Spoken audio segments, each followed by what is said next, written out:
Doctor Mizanur Rahman Azhari তাকে নিয়েও বলেন যে তিনি কাফের, তাকে আসলে দেশ ছেড়ে চলে যেতে হবে। তখন তখন তখন আমরা একটু কনফিউজ হয়ে এগুলো যাই। খুব খারাপ অভ্যাস, আরেকজনকে কাফের বলা, মুশরিক বলা। আপনি যদি কাউরে কাফের বলেন, সে যদি কাফের না হয়, আপনি নিজেই কাফের হয়ে যাবেন। নিউ ইয়র্কের ম্যানহাটন থেকে আপনাদেরকে স্বাগত জানাচ্ছি। আমি খালেদ মহিউদ্দিন। বাংলাদেশের রাজনীতিতে নানা ধরনের পরিবর্তন দেখা যাচ্ছে হচ্ছে বাংলাদেশের সমাজনীতিতেও নৈতিকতা, ধর্ম এবং নানা বিষয় নিয়ে নানা আলোচনা চলছে। এসব নিয়ে কথা বলার জন্য আজ আমাদের সঙ্গে রয়েছেন ডক্টর মিজানুর রহমান আজহারি। আপনাকে আমাদের অবশ্যই স্বাগত জানাই। আপনি আমাদেরকে সময় দিয়েছেন, সেজন্য শুভেচ্ছা ও কৃতজ্ঞতা জানাবেন। নাহমাদুহু ওয়া নুসাল্লি আলা রাসূলিহিল কারীম, আম্মা বা'দু, ফাআউযু বিল্লাহি মিনাশ শাইতানির রাজীম, বিসমিল্লাহির রহমানির রহিম। শুরুতেই আল্লাহ রাব্বুল ইজ্জা ওয়াল জালালের দরবারে শুকরিয়া জানাচ্ছি যে আল্লাহ তাআলা আমাদেরকে স্বাস্থ্যকর জীবনযাপনে ইসলামের ভূমিকার শীর্ষক একটি টপিক নিয়ে একটি আলোচনাতে অংশগ্রহণের সুযোগ দিয়েছেন। আমরা শুরুতেই পড়ে নিচ্ছি কালিমাতু শুকর আলহামদুলিল্লাহ।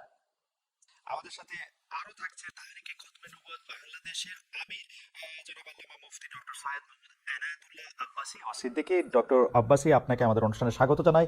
আপনি আমাদেরকে সময় দিয়েছেন, সেজন্য আমাদের কৃতজ্ঞতা এবং শুভেচ্ছা জানাবেন। ধন্যবাদ, আপনাকেও স্বাগত জানাচ্ছি এবং দর্শক মন্ডলী যারা আছেন তাদেরকেও অভিনন্দন জ্ঞাপন করছি। Thank you so much. আমি প্রথমেই আপনার কাছে যে বিষয়টি জানতে চাই, আমাদের অনেকগুলি প্রশ্ন রয়েছে, আমরা আপনার কাছ থেকে অনেক কিছু বুঝে নিতে চাই, অনেক কিছুর ইয়াও দিতে চাই।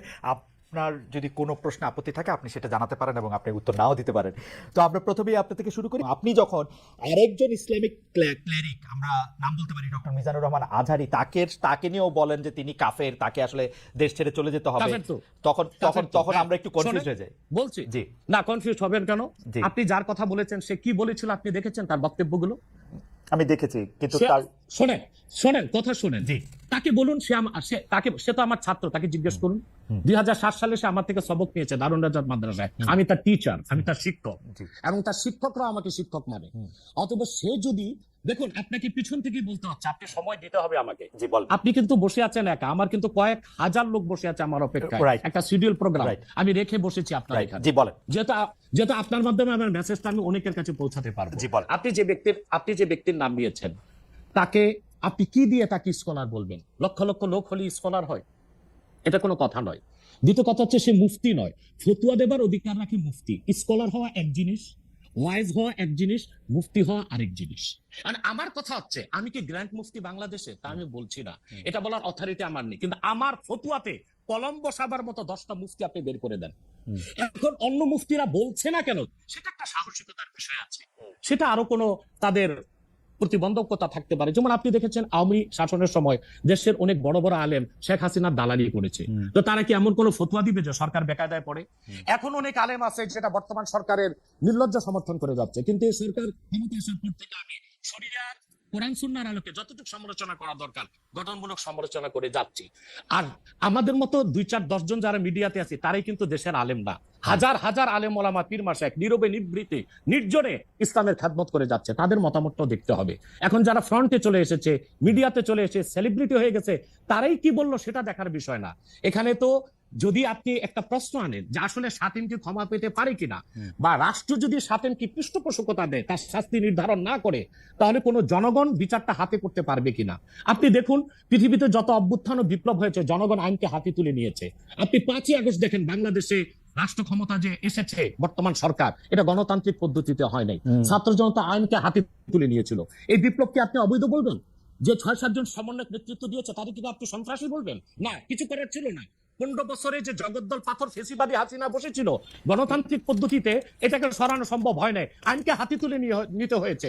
অতএব যদি গণতন্ত্রের স্বার্থ রক্ষে আইনকে হাতে তুলে নেওয়া যায়, আল্লাহ তার হাবিবের সুমহান ইজ্জত এবং স্বার্থে আল্লাহ তার হাবিব সাল্লাল্লাহু আলাইহি ওয়াসাল্লামের ইজ্জতের বিপক্ষে কেউ কথা বলবে এবং ধারাবাহিকভাবে শাস্তি পাবে না, চলতেই থাকবে।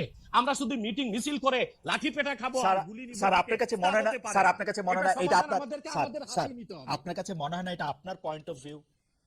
বিকজ আপনি যা বলছেন, হ্যাঁ আপনি এটা ঠিক যে আপনি তো একজন স্কলার, শিক্ষক, পড়াচ্ছেন এবং আপনি গ্র্যান্ড মুফতি না হলেও একজন মুফতি, কিন্তু আমরা ধরেন আমি এখন কথা বললাম হচ্ছে যে বাংলাদেশে কিন্তু এইটাও প্রচলিত যে যারা বলতেছে যে তারা আসলে যা কিছু পরীক্ষিত হাদিস নয়, যা কিছু পরীক্ষিতভাবে কোরআনের ফয়সালা নয় তারা তা মানতে চান না। ধরা যাক ঈদে মিলাদুন্নবী সম্পর্কে তাদের একটা বয়ান আছে, তাদের আরো অনেক কিছু নিয়ে তাদের একটা বয়ান আছে।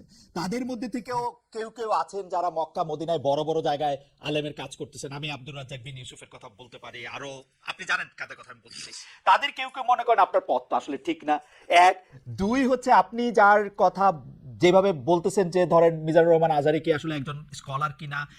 এখন কেউ কেউ তো এই প্রশ্ন তুলেছেন যে জনাব এনায়েতুল্লাহ আব্বাসীও যথেষ্ট পরিমাণে এই জায়গায় আছেন কিনা। সেই জন্য আমি জানতে চাইতেছিলাম যে আপনি যখন আইন হাতে তুলে নেওয়ার কথা বলেন স্যার, সেইটা কি আপনি কিভাবে তার যোগ্য, এবং আপনি ছাড়া আর কে আছেন এটার মধ্যে যোগ্যতার জায়গায় আর কি? আমি এখন বলছি, আমি মনে করি আমি গ্র্যান্ড মুফতি বাংলাদেশের। আচ্ছা, আপনি মনে করছেন আপনি গ্র্যান্ড মুফতি? ওকে, এবং এটা আমি চ্যালেঞ্জের ওকে ওকে, এইটা বললে আমার ফতুয়ার বিপক্ষে আমি শোনেন, আমার ফতুয়ার বিপক্ষে যে যাচ্ছে তাকে আমার সাথে বসান, আপনার প্ল্যাটফর্মে বসান। এক, দ্বিতীয় কথা হচ্ছে ঈদে মিলাদুন্নবী নিয়ে যে আপনি প্রশ্ন করেছেন, ঈদে মিলাদুন্নবী সাল্লাল্লাহু আলাইহি ওয়াসাল্লাম নিয়ে অনেক ডিবেট হয়েছে এবং ঈদে মিলাদুন্নবীর পক্ষে যারা, তারাই বিজয়ী হয়েছে। আর বাংলাদেশে ওলামায়ে দেওবন্দের একটা বিরাট অংশ যারা মূল ধারার, তারা কিন্তু ঈদে মিলাদুন্নবী নিয়ে কখনো বিরোধিতা করে না। কিছু মাত্র স্কলার আছেন যারা কোনোভাবে পারচেজ হয়ে আছেন, তারাই ঈদে মিলাদুন্নবীর বিরোধিতা করে। আমরা বলি মিলাদ যার সিরাত নার তার, মিলাদুন নবী সাল্লাল্লাহু আলাইহি ওয়াসাল্লাম ব্যানারও মাহফিল হতে পারে, সিরাতুন নবী সাল্লাল্লাহু আলাইহি ওয়াসাল্লাম ব্যানারও মাহফিল হতে পারে। এবং আপনি শুনেছেন আজকে 4 বছর যাবত সৌদি সরকার উচ্চ ওলামা পরিষদ ফতোয়া দিয়েছে যে ঈদে মিলাদুন্নবী উপলক্ষে মাহফিল সৌদি আরবে হবে এবং 12 রবিউল আউয়াল তারা রাষ্ট্রীয় ছুটি ঘোষণা করে রেখেছে। এবং বাংলাদেশে বর্তমান সরকারও যথেষ্ট আলেম ওলামা আছেন যারা কওমি ঘরানার এবং দেওবন্দ ঘরানার, যাদেরকে আমরা আহলে হক মনে করে থাকি। এবং আমরা মনে করি জৌনপুর, ফুরফুরা, সারসিনা, আহলে সুন্নাত, আহলে হক একই ধারাতেই চলে আসছে। তারাও কিন্তু ইসলামিক ফাউন্ডেশনের দায়িত্বে আছে এবং তারা কিন্তু এবারও ঈদে মিলাদুন্নবী ব্যানারে প্রোগ্রাম করেছে এবং আমি সেখানে অংশগ্রহণ করেছিলাম একদিন। অতএব বিচ্ছিন্নভাবে কে কে ঈদে মিলাদুন্নবীর বিরোধিতা করলো, আব্দুর রাজ্জাক সাহেবের নাম বলেছেন, ওনাকেই বসান আমার সাথে কথা বলি, সংলাপ হতে তো কোনো দোষ নাই। ওকে, বা আপনি আরো যাদের কথা বলেছেন আচ্ছা তাদেরকে বসান আমাদের সাথে। আচ্ছা, আমার এখানে একটা সম্পূরক জাস্ট প্রশ্ন আছে আইনের ব্যাপারে। যেহেতু তেহরিকে খতমে নবুয়তের শাখা যুক্তরাজ্যেও আছে, এখানেও আছে, আপনি একইভাবে এই কথা বা ভারতের পশ্চিমবঙ্গের কথা বলেছেন, এইখানে যেটা বলছেন সেটা কি যুক্তরাজ্য এবং ভারতের পশ্চিমবঙ্গের জন্য প্রযোজ্য? যুক্তরাজ্যেও যদি কেউ এই ধরনের কথা বলে তাকেও কি আপনি এরকম একটা কথা বলবেন বা বলতে পারবেন? জি জি বলবো। আমি যুক্তরাজ্যে যে সাফার করে এসেছি সেটা শোনেন আগে। 2 বছর আগে আমি যুক্তরাজ্যে গিয়েছিলাম। আমার 7টা প্রোগ্রাম ছিল। 4টা প্রোগ্রাম করতে পেরেছি, 3টা প্রোগ্রাম আমি করতে পারিনি। এবং সেখানে আমার বিরোধিতা করেছিল নাইজেল ফারাজ। আপনি জানেন তাকে, সিএনএন নিউজ প্রেজেন্টার, এবং সে ব্রেক্সিট আন্দোলনের হোতা ছিল এবং সে ব্রিটিশ পার্লামেন্টের মেম্বার ছিল। আমার যেদিন সেন্ট্রাল লন্ডনের প্রোগ্রাম ছিল, নাইজেল ফারাজ লং মার্চের ঘোষণা দিয়েছিল এবং আমি সেখানে যেতে পারিনি। নাইজেল ফারাজ 23টা প্রতিবেদন করেছিল আমার বিরুদ্ধে, তার মধ্যে উল্লেখযোগ্য ছিল যে আমি মুরতাদের শাস্তি মৃত্যুদণ্ড চাই। বাট ব্রিটিশ পুলিশ আমাকে অ্যারেস্ট করেনি এবং ব্রিটিশ পুলিশ আমাকে শুধু প্রোগ্রাম করতে দেয়নি সহিংসতা বেশের জন্য। কিন্তু আমি রানীকে গালি দিয়েছি, সেটাও সেখানে তুলে ধরা হয়েছে। রানীকে গালি দেওয়া যায়? মুরতাদের শাস্তি মৃত্যুদণ্ড চেয়েছি, সেইটা 23টা প্রতিবেদন করে আমারই বক্তব্য ফতোয়াগুলো সেখানে লন্ডনে দেখানো হয়েছে। আমি বাংলাদেশে যে চরিত্র, লন্ডনে সেই চরিত্র, পশ্চিম বাংলায় সেই চরিত্র। ওকে, আমি এবার একটু, আপনি যেহেতু মুফতি এবং নিজেকে পরিচয় দিলেন গ্র্যান্ড মুফতি, আমি একটা বিষয় একটু আপনাকে একটা বিষয় একটু আপনার দৃষ্টি আকর্ষণ করতে চাই। সেটি হচ্ছে যে আপনি মানে আপনার কাছ থেকে বুঝে নিতে চাই স্যার, যে যদিও আপনি আসলেই আমার চেয়ে বয়সে ছোট, কিন্তু আসলে বিদ্যায়, বুদ্ধিতে, শিক্ষায়, অনেক কিছুতে মানে জ্ঞানে আপনি আমার চেয়ে বড় বলে আপনাকে স্যার সম্বোধন করতে হবে না। আপনি বলেছেন যে মসজিদে গিয়ে নারীদের জন্য বা মহিলাদের জন্য জামাতে নামাজ আদায় করা মাকরু, কিন্তু আমি আপনার এই বক্তব্যটার পরিপ্রেক্ষিতে আমি দেখতে পাচ্ছি যে এটা তো বরং মাকরু নয়, কেউ কেউ এটাকে মুস্তাহাব বা এনকারেজ বলতে চান। অনেকে উদাহরণ দিচ্ছেন আয়েশা, যিনি প্রফেটের স্ত্রী ছিলেন, রাদিয়াল্লাহু আনহা, আয়েশা রাদিয়াল্লাহু আনহা, উনি ইমামতি করে মেয়েদের নামাজ পড়িয়েছেন, এবং যে জায়গায় আপনি এটা মুকরু বলছেন ওই জায়গায় কেউ মুস্তাহাব বলতে গিয়ে আপনার বক্তব্যের বিরোধিতা করছেন। এটা নিয়ে আপনি যদি আমাদের একটু বলেন। এটা আমি চ্যালেঞ্জ করছি, ওপেন চ্যালেঞ্জ। আম্মা জান আয়েশা রাদিয়াল্লাহু তাআলা আনহা কখনোই ইমামতি করেননি, বরং জাকওয়ান ইমামতি করেছিল, পিছনে তিনি নামাজ পড়েছিলেন। সেটা ফরজ নামাজ ছিল না, তারাবিয়ার নামাজ। আপনাকে যে তথ্য দিয়েছে সে ভুল তথ্য দিয়েছে। ওকে, সেটা মেয়েদের নামাজ পড়াটা মুস্তাহাব কিনা? হ্যাঁ, দ্বিতীয় হচ্ছে আল্লাহ হাবিব সাল্লাল্লাহু আলাইহি ওয়াসাল্লামের নূরের জামানায় মসজিদ নববীতে মহিলাদেরকে এলাও করা হতো, তারা নামাজে আসতেন। কিন্তু আল্লাহ হাবিব সাল্লাল্লাহু আলাইহি ওয়াসাল্লাম মহিলাদেরকে নিরুৎসাহিত করেছিলেন, নিষেধ করেন নাই। কারণ মহিলাদেরও দিন শেখা বাকি ছিল এবং আল্লাহ হাবিব সাল্লাল্লাহু আলাইহি ওয়াসাল্লামের কাছে ওহী আসতো, সেজন্য মহিলাদের নিষেধ করা হতো না, তারা মসজিদে আসতেন। হযরত ওমর রাদিয়াল্লাহু তাআলা আনহু তার খেলাফতের সময় বলেছেন মহিলাদের জন্য ঘরেই নামাজ পড়াটা উত্তম। তখন প্রচুর পরিমাণ সাহাবী উপস্থিত ছিলেন, তারা হযরত ওমরের এই কাজে কেউ বাধা দেননি। সেজন্য মহিলাদের মসজিদে আসাটা হারাম নয়, মাকরু বলা হয়েছে জামাতে আসা। কারণ আম্মাজান আয়েশা রাদিয়াল্লাহু তাআলা আনহা নিজেও বলেছিলেন যে বর্তমানে মানে ১৫০০ বছর আগেই আম্মাজান আয়েশা বলেছেন যে এখন মহিলাদের মসজিদে না আসাই উচিত ফিতনার এই সময়। তো ১৫০০ বছর আগে যদি ফিতনার আশঙ্কা করে আম্মাজান আয়েশা মসজিদ নববীতে মহিলাদের আসাটাকে নিরুৎসাহিত করে থাকেন, তাহলে হযরত ওমর রাদিয়াল্লাহু তাআলা আনহুর সিদ্ধান্তটা সঠিক ছিল। আর বর্তমান যুগে সেটা আমরাও নিরুৎসাহিত করি, এজন্যই মাকরু বলি। মাকরু মানে হারাম নয়, খুব কঠিনভাবে নিষিদ্ধ নয়, জাস্ট নিরুৎসাহিত করা। আপনি মাকরু ফতোয়াটা কোথায় পেলেন? আর আপনি যে বলছেন যে কোথায় আয়েশা পেলাম বলছি। রাদিয়াল্লাহু আনহা এটা পড়েন নাই, কিন্তু আমি এখন যেটা দেখতে পাচ্ছি যে ওমেন প্রেইং ইন কংগ্রেগেশন এবং দ্যাটসেলস, সেটা মদিনা বলে একটা পিরিয়ডিক্যালস বাইর হয় মদিনা ইউনিভার্সিটি থেকে, সেইখান থেকে একজন বলতেছেন যে এটা পড়ছেন। আমি তো এটা সত্য বিচার করতে পারবো না। আয়েশা রাদিয়াল্লাহু তাআলা আনহা ইমামতি করেননি, তিনি যাকওয়ান ওনার খাদেমের পিছনে নামাজ পড়েছেন। ওকে, সেটা ফরজ নামাজ ছিল না, তারাবিহের নামাজ ছিল। জি, এটা বুখারী শরীফের হাদিস। আমাকে সময় দিলেন বের করে দিব। আচ্ছা ঠিক আছে, আপনি কি এইটা একটু বলবেন যে মাকরুটা আপনি কোথায় পেলেন? এটা হানাফিদের সর্বসম্মত মত। হানাফিদের সর্বসম্মত মত যে মেয়েদের মসজিদে গিয়ে নামাজ পড়াটা মাকরু। জামাতে হজের সময় ওটা ভিন্ন বিষয়, ওইটা ভিন্ন হজটা তো বিষয়। ফরজ। হজটা ফরজ এবং সেখানে নামাজ আদায় করা, ওই সময় মেয়েরা জামাত আদায় করতেছে, একেবারে ওইটা ওরা করতে পারবে, পারবে। কিন্তু পরে আর এমনিতে নরমালি আর পারবে না। পারবে না মানে বললাম তো নিরুৎসাহিত করা হয়েছে, তারা ঘরে পড়বে, ঘরে পড়াটাই উত্তম। এটা যদি মাকরু হইতো তাহলে কি হজের সময় এটা পড়াটা জায়েজ থাকতো? না, স্থানকাল ভেদে পার্থক্য আছে না। আপনি আজকে আগামীকাল দুপুরে আপনি পানাহার করতে পারবেন, কিন্তু পহেলা রোজায় দুপুরে পানাহার করতে পারবেন? সেটা তো হারাম হয়ে যাবে না? স্থানকাল পাত্র বেশে হুকুমটা ভিন্ন হবে না? হবে, কিন্তু যেটা হজে পারমিটেড, যেটা হজের মাঠে পারমিটেড, সেটা আর পৃথিবীর কোথাও মাকরু হইতে পারে? হজটা কি? হজটা হচ্ছে কাবাগরে যেতে হবে, পুরুষকেও যেতে হবে, মহিলাকেও যেতে হবে, কাবাগর একটাই, সেজন্য সেখানে সেটা ছাড় আছে। কিন্তু মসজিদ পৃথিবীতে একটা না, মহিলারা ঘরে নামাজ পড়তে পারবে। হ্যাঁ, তারপর আমরা এটা বলে থাকি, যেমন কোন মহিলা ঢাকা গেল শপিং করার জন্য, এখন নামাজের সময় হলো, সে বাড়িতে আসতে নামাজ কাজা হয়ে যাবে, সে বাইতুল মোকাররম যে নামাজ পড়ে নেক, মহিলাদের জন্য যদি সুব্যবস্থা থেকে পড়তে পারবে। মাকরুটাকে আপনি খুব বড় করে দেখার প্রয়োজন নাই। এই যে আপনার মাথায় টুপি নাই, এটাও কিন্তু মাকরু। স্যার, যেটা মাথায় বসাও মাকরু, রাইট, যেটা কিন্তু তাই বলে তো আপনাকে আমি গুনাহগার বলতে পারছি না, পারেন না বলতে, অসুবিধা নাই। স্যার, আমি যেটা বলতে চাইতেছি, এমন কোন কাজ কি আছে যেটা কাবাগারে করা যায়, অন্য যে কোনো জায়গায় আরেকটা মাকরু হিসেবে বিবেচিত হবে? আর কোন কাজ কি এরকম আছে? বোঝার জন্য জানতে চাইতেছি স্যার। হ্যাঁ, বোঝার জন্য বলতেছি। যেমন কাবাগরে উপস্থিত হলে ওযু অবস্থায় যেতে হবে, অন্য কোনো জায়গায় গেলে ওযু অবস্থা লাগবে না। কেউ যদি হজ করতে ইহরাম বাঁধে, স্ত্রীর সহবাস তার জন্য হারাম যতদিন কাবাগরে। না, যেটা কাবাগরে করা যায় সেটা অন্য কোথাও হারাম আছে কিনা? কাবাগর, হ্যাঁ, হারাম আছে। যেমন কাবাগর তোয়াফ করা হচ্ছে ফরজ, হজের একটা ফরজ, কিন্তু পৃথিবীর অন্য কোনো ঘর কোনো জায়গায় তোয়াফ করা যায় না, সেখানে যেটা যে অন্য জায়গায় যায় না। মানে যেহেতু কাবাগর তোয়াফ করা যায়, মানে কাবাগর শুধু তোয়াফের জায়গা, কাবাগর তোয়াফ করা ফরজ, কিন্তু পৃথিবীর অন্য কোনো মসজিদ বা আল্লাহর ওলির কোনো কবর বা মাজার তো তোয়াফ করা যাবে না, সেটা তো শিরক। আচ্ছা, তাহলে স্থানকাল পাত্র ভেদে এবং সময়ের ভিন্নতার কারণে হুকুম পরিবর্তন হয়। যেমন আমি আপনাকে একটা উদাহরণ দিয়েছি, আগামীকাল আপনাকে দুপুরে খেতে হবে, সেটা খাওয়া আপনার জন্য সওয়াবের কাজ। আল্লাহ বলেছেন কুলু ওয়াশরাবু, খাও পান করো, কিন্তু ঠিক পহেলা রোজার দিন দুপুরে আপনি খেতে পারবেন না, সেটা হারাম। অথবা মাকরুর বিষয়টাও স্থানকাল পাত্র ভেদে তো পরিবর্তন হবে। লাস্ট কোশ্চেন এই সিরিজে জাস্ট বোঝার জন্য, আমাদের অনেক দর্শক জানাচ্ছেন যে সৌদি আরব সহ ইসলামী বিশ্বের অনেক দুনিয়ায় মেয়েদের জামাতে নামাজ পড়ার ব্যবস্থা মসজিদে আছে, তাহলে সেই ব্যাপারটা কি মাকরু কিনা এবং তাদের শরিয়া বোর্ড সেইটাকে আসলে পরীক্ষা করছে কিনা?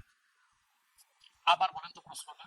এমন অনেক মুসলিম দেশ আছে, সৌদি আরব সহ, আরব দেশ সহ, যেখানে জামাতে মেয়েদের নামাজ পড়ার ব্যবস্থা আছে। বিশেষ করে রমজানের সময় তো তারাবির নামাজের ক্ষেত্রে মেয়েরা অনেকেই যান, তো সেই ক্ষেত্রে তারা এই মাকরুর ব্যাপারটা অবগত কিনা, তাদের শরিয়া ব্যাপারটার দিকে নজর রাখছে কিনা? আপনি হয়তো বা ভুলে গেছেন আমার উত্তরটা। হানাফি মাযহাব মতে মাকরু। আমরা যেহেতু মাযহাব হানাফি মানি, এই জন্য মাকরু, কিন্তু সৌদি আরবে হানাফি মাযহাব না, হাম্বলি মাযহাব, সেখানে মাকরু না। আচ্ছা, মানে হানাফি মাযহাব মতে মাকরু। ওকে, আমি পরের আপনার বক্তব্যটা নিশ্চয়ই অন্য আলেমরাও শুনেছেন, তারা তাদের মতো করে তারা ব্যাপারটা বিবেচনা করে দেখবেন। আমরা এটা শুনলাম। এইবার নেক্সট প্রসঙ্গে বা প্রশ্নে আসি। আপনাকে নারীদের নামাজের ব্যাপারে একটা হাদিস শোনায় দিচ্ছি। জি। সহিহ মুসলিম। জি। সহিহ মুসলিম। জি। হাদিস নাম্বার 1027। হুম। عن أمرة بنت عبد الرحمن أنها أخبرته أن عائشة زوج النبي صلى الله عليه وسلم قالت لو أدرك رسول الله صلى الله عليه وسلم ما أدرك النساء لمنعهن المسجد। পরিষ্কার সহিহ মুসলিমের হাদিস। হযরত আমরা বিনতে আব্দুর রহমান বলেন রাসূল সাল্লাল্লাহু আলাইহি সাল্লামের সহধর্মিণী আল্লাহ হাবিব সাল্লাল্লাহু আলাইহি ওয়াসাল্লামের স্ত্রী আম্মাজান আয়েশা রাদিয়াল্লাহু তাআলা আনহা, যার কথা বলেছেন তিনি নামাজ পড়েছেন, উনি বলেছেন যে বর্তমানে মহিলাদের এখনকার অবস্থা যদি আল্লাহ হাবিব সাল্লাল্লাহু আলাইহি ওয়াসাল্লাম দেখতেন তাহলে তাদেরকে মসজিদে আসতে নিষেধ করতেন। সহিহ মুসলিম হাদিস নাম্বার 1027। আপনি সেই স্কলারদেরকে বলেন এই হাদিসটার জবাব আমাকে দিতে।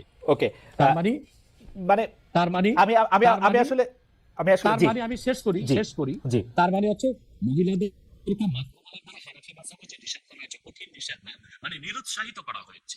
ওকে, ঠিক আছে, এটা নিশ্চয়ই এটা নিরুৎসাহিত করা হয়েছে, এটা আপনি বলছেন নিশ্চয়ই এটা একটা প্রণিধানযোগ্য। আমি দলিল দিয়েছি আমি আমি এই বিষয়ে আর আপনার সাথে পরবর্তী প্রসঙ্গে আসি। সেটা হচ্ছে যে আমরা মানে আপনি এখানে আসবেন, অনেকে অনেক ধরনের মন্তব্য করেন, প্রশ্ন করেন, অনেকের মধ্যে অনেক ধরনের উৎসাহ আছে, অনেক ধরনের জানার বিষয়ও আছে।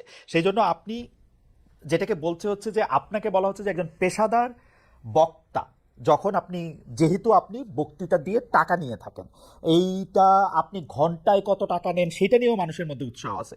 এই ধরনের বিষয় নিয়ে আপনি কি বলবেন? কেউ কেউ আবার বলে থাকেন আপনি যে বক্তৃতা দেন সেটা দিয়ে একটা নির্দিষ্ট অঙ্কের টাকা নেওয়াটাও আসলে ঠিক হচ্ছে কিনা সেটা নিয়ে অনেকে প্রশ্ন, অনেকে গোস্তাকি মাফ করবেন, অনেকে আপনাকে হেলিকপ্টার হুজুর বলেন কারণ আপনি বিভিন্ন জায়গায় হেলিকপ্টারে যেতে পছন্দ করেন।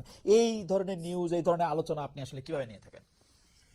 দেখেন, আপনি একজন স্বনামধন্য সাংবাদিক এবং আপনি সাংবাদিকতার মাধ্যমে বাংলাদেশের অনেক উপকার করেছেন, কিন্তু কোন হিংসুক বা নিন্দুক যদি বলে খালেদ মহিউদ্দিন একজন বাচালি করে টাকা কামাই করে, এটাকে আপনি মানবেন? মানবো। আমি বক্তা না, মানবো। আমি হচ্ছে দায়ী কথাই তো বেচা খাই। দায়ী আল্লাহ। আমি আমি আমি আমি আপনি ঠোঁটে চেয়ে খান, কিন্তু আমি মেধা দিয়ে সেবা করি মানুষকে।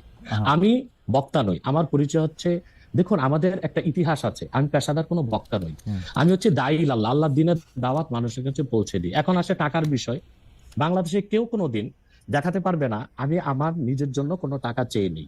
যদি আমি কোনো প্রোগ্রামে কন্ট্যাক্ট করে টাকা নিতাম তো সর্বনিম্ন 3 লাখ টাকা রেট রাখতাম, কিন্তু কখনো কখনো আমাকে তারা খুশি হয়ে যাবে সেটা আমি নিয়ে থাকি। দ্বিতীয় হচ্ছে হেলিকপ্টার প্রসঙ্গ, এটা হচ্ছে আমার অত্যন্ত প্রয়োজন। হেলিকপ্টারটা আমার চেয়ে বেশি বাংলাদেশে শেখ হাসিনা ব্যবহার করেন, এটা আমি অহংকার করে বলছি না, আল্লাহ তাআলার শুকরিয়া আদায় করছি। এবং বাংলাদেশে অনেক বক্তা বা স্কলার এক সময় আমার বিরোধিতা করেছে আমি হেলিকপ্টার কেন চলি, হেলিকপ্টারে কেন যাই।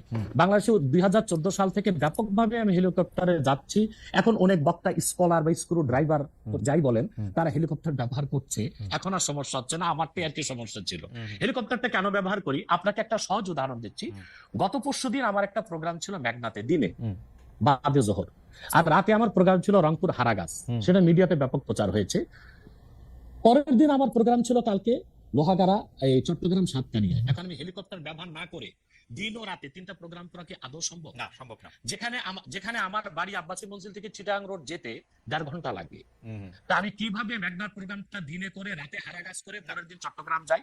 আমাকে এটা অনিবার্য কারণে হেলিকপ্টার ব্যবহার করতে হচ্ছে এবং সেটা জনগণই দেখে, এর জন্য তো আমাকে হেলিকপ্টার হুজুর বলতে পারে না। এখন যে হুজুর নৌকায় চড়ে মাহফিল করতে যায় তাকে কি নৌকা হুজুর বলবেন? বা যিনি প্রাইভেট কারে প্রোগ্রাম করতে যায় তাকে কি বলবেন ট্যাক্সি হুজুর? প্রাইভেট এগুলো হচ্ছে এগুলো হচ্ছে আমি গাড়িও ব্যবহার করি যখন যেটা লাগে। আমি এখন প্যারাডো ইউজ করতেছি, এটা 3 কোটি টাকা। আমি ভিএট ইউজ করি 8 কোটি টাকা। আমি হেলিকপ্টার ইউজ করি, এটা 14 কোটি টাকা। এখন আমি নৌকাতেও যাই, যেখানে যেভাবে আমার সুবিধা তখন সেভাবে সেখানে আমি না, সেটা ঠিকই আছে। আমি কিন্তু মনে করি যে এখন হিংসুক বা নিন্দুকরা কি বললো সেটা তো আপনার মতো না, সেটা ঠিক আছে। না, আমি কিন্তু মনে করি যে আপনাকে যত ব্যস্ত থাকতে হয়, আপনি যদি পথে এর মধ্যে থেকে আপনার দিনের একটা বড় অংশ আপনি ব্যয় করেন, এটা আপনার জন্য এটা আসলে কোনোভাবে এটা মানে এটা কেউই এটা করবে না। আমার কাছে মনে হয় যে আপনার ব্যস্ততার জায়গা থেকে আপনার এটা করতেই হবে। কিন্তু আমার যে প্রশ্ন ছিল যে আপনি এর জন্য নিজেকে একজন প্রফেশনাল স্পিকার মনে করেন কিনা, আপনি মনে করেন কিনা যে আপনি যে বিভিন্ন জায়গায় বক্তৃতা দিতে যাচ্ছেন এবং আপনার যে একটা অসম্ভব চাহিদা বিভিন্ন জায়গায়, আজকে এখানে কালকে সেখানে সেইটা আপনার আয়ের একটা বড় উৎস কিনা? দেখুন, এটা ছাড়া আমার আয়ের ব্যবস্থা ছিল। আমাদের যে বাংলাদেশে আমাদের যে আধ্যাত্মিক ঘরানার আমরা সন্তান, আপনি জানেন আমাদের বংশের মুরব্বী শাহ কারামত আলী জনপুর রহমতুল্লাহ, তাকে বলা হয় বাংলাদেশের আধ্যাত্মিক জনক। টু নেশন থিওরির ভিত্তিতে দেশ স্বাধীন হয়েছে এবং ডব্লিউ হান্টার তার বইতে উল্লেখ করেছে, এনসাইক্লোপিডিয়া ব্রিটানিকাতে এসেছে, ইসলাম ফাউন্ডেশন বিশ্বকোষে এসেছে, কারামত আলী জনপুর রহমতুল্লাহর হাতে 2 কোটি লোক মুসলমান হয়েছে। ওনার কারণেই পরবর্তীতে দেশটা স্বাধীন হয়েছে। উনি ইন্তেকাল করেছেন 154 বছর আগে। আমি ওনার সিলসিলায়, ওনার বংশের আমরা জোনপুরি পীর সাহেব বলে খ্যাত। আমি যদি অন্য পীরদের মতো আব্বাসী মঞ্জিরে বসে পিরি মুরিদি করে যেতাম, তাহলে আমার কোটি কোটি টাকা বছরে আসতো। মূলত আমার হচ্ছে দিনের দাওয়াত দেওয়াটাই আমার মূল কাজ। তারপর জনগণ যেটা খুশি হয়ে আমাকে সম্মান করে, সেটা আমার জন্য যথেষ্ট। আপনি কি আব্বাসী, এটা আমার পেশা নয়, Okay. এটা নেশা। আপনি কি আব্বাসী মঞ্জিলে আর জি। এখন বসেন না, মানে ওই সিলসিলাকে হ্যাঁ, আপনি বসি But- বসি but- বসি, কিন্তু- কিন্তু মূল হাইলাইটস করা হচ্ছে দাওয়াতের কাজকে। আপনার- আমি দাওয়াতি কাজে ব্যস্ত আপনার থাকি। মূল, আপনি ইচ্ছা করলে হইতেই পারতেন, কারণ আমরা জোনপুরের পীর সাহেবদের সম্পর্কে আমরা অবগত, তাদের অনেক ফলোয়ার আছে। আরেকটা কথা বলি জি, আপনাকে, জি। আরেকটা কথা বলি। জি। আমি এখনো দিন রাত জেগে আমার ছাত্রদেরকে পড়াই। আমি Okay. বুখারী শরীফ প্রথম খণ্ড আমার ছাত্রদেরকে পড়াই। তো শুধু মাদ্রাসায় পড়িও আমি কয়েক লাখ টাকা কামাই করতে পারতাম, বই লেখক কামাই করতে পারতাম, কিন্তু আমি মনে করি তৃণমূল পর্যায়ে আল্লাহর কোরআনের দাওয়াত পৌঁছে দেওয়ার জন্য ওয়াজ মাহফিলের কোনো বিকল্প নেই। রাইট, সেই জন্য এটা আমার পেশা।